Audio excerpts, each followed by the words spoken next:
Sepertinya tidak ada keraguan sedikit pun pada diri Adi Bing Slamet akan tindakannya melawan Eyang Subur. Bukan hanya mengklaim dukungan yang terus mengalir ke pihaknya. Kemarin Adi juga memperlihatkan video dokumentasinya saat masih bersama Eyang Subur. Dalam pertemuan tersebut, Adi mengungkapkan bahwa disuguhkan minuman keras dan harus diminum oleh yang hadir agar tidak lagi menjadi pemalu. Gini masih nanya Eyang Subur siapa? Udah jelas dia ini mengatasnamakan gaib, menipu pengikutnya. Riwayatnya dia bekas tukang jahit, tiba-tiba punya duit banyak. Ini kan question mark ini, big question mark.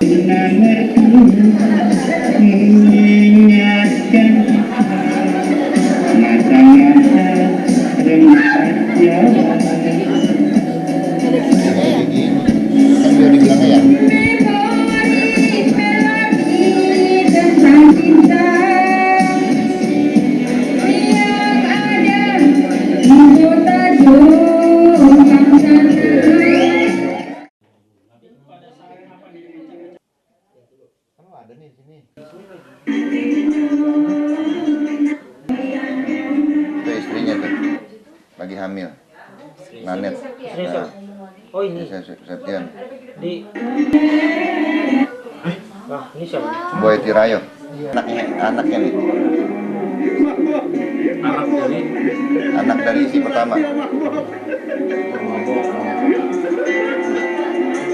Birnya tuh. Sedikit Bapak mungkin bisa ditunjuk, dijelasin. Nah, ini namanya siapa?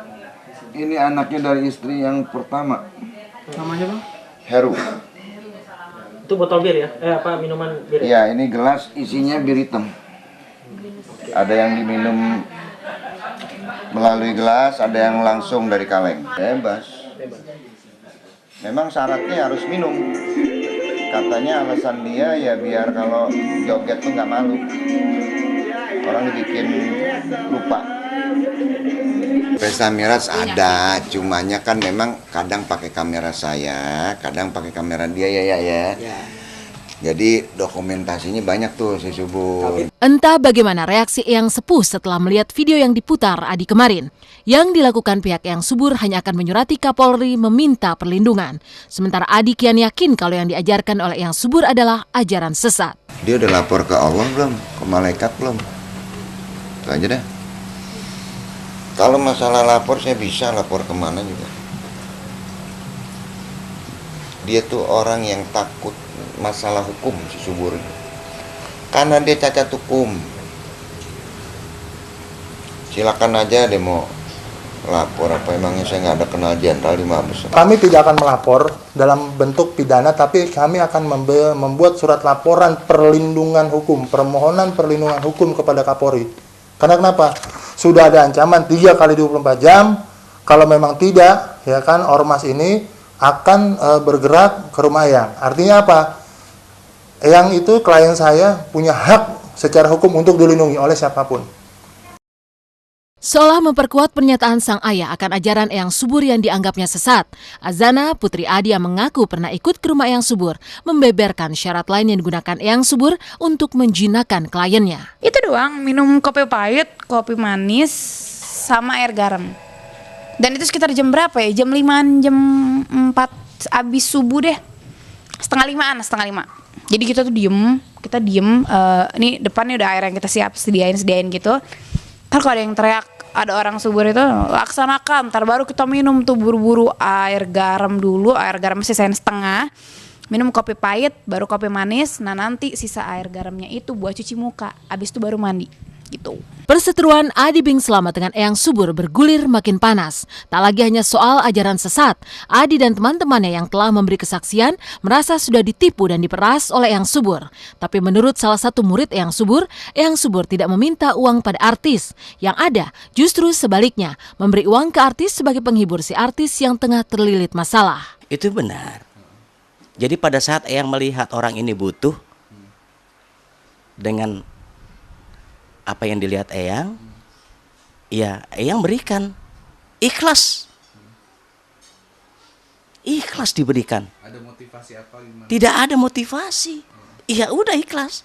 Seperti saya dikasih mobil, BPKB-nya dikasih, kuncinya dikasih. Ini buat Mas Unang sama istri. Ibaratnya itu rezeki, berkah dong. Gitu loh, berkah.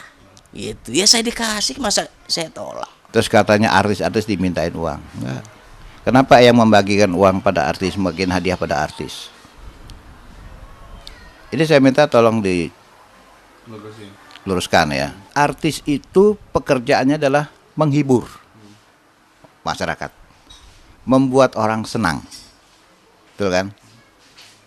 Sebagaimana sulitnya keadaan dia, di rumahnya lagi ribet, ada masalah, tapi dia harus tampil untuk menghibur orang. Tapi sekarang siapa yang menghibur artis? Yang menghibur artis supaya dia senang? Nggak ada. Itulah yang tampil. Manggil artis, mari kita makan, mari kita nyanyi sama-sama. Entah itu pelawak, entah apa, disuruh nyanyi. Mau suaranya fals, masa bodoh, pokoknya senang nyanyi.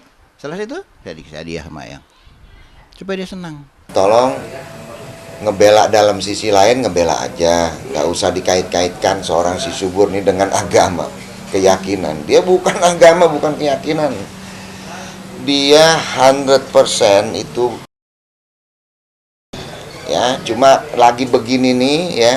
Contoh, kemarin dia udah mulai pakai bahasa ya yang islami.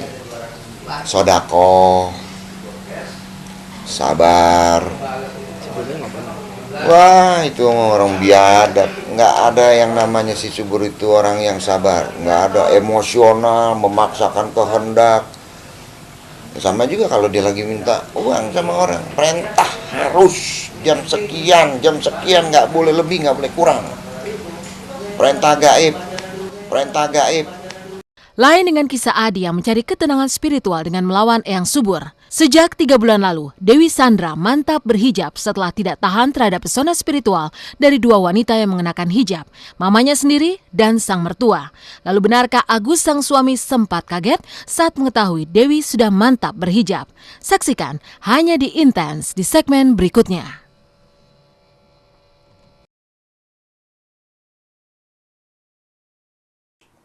Lain dengan cara Adi mencari ketenangan spiritual, Dewi Sandra memutuskan berhijab lantaran kagum kepada orang-orang terdekatnya yang telah lebih dahulu berhijab.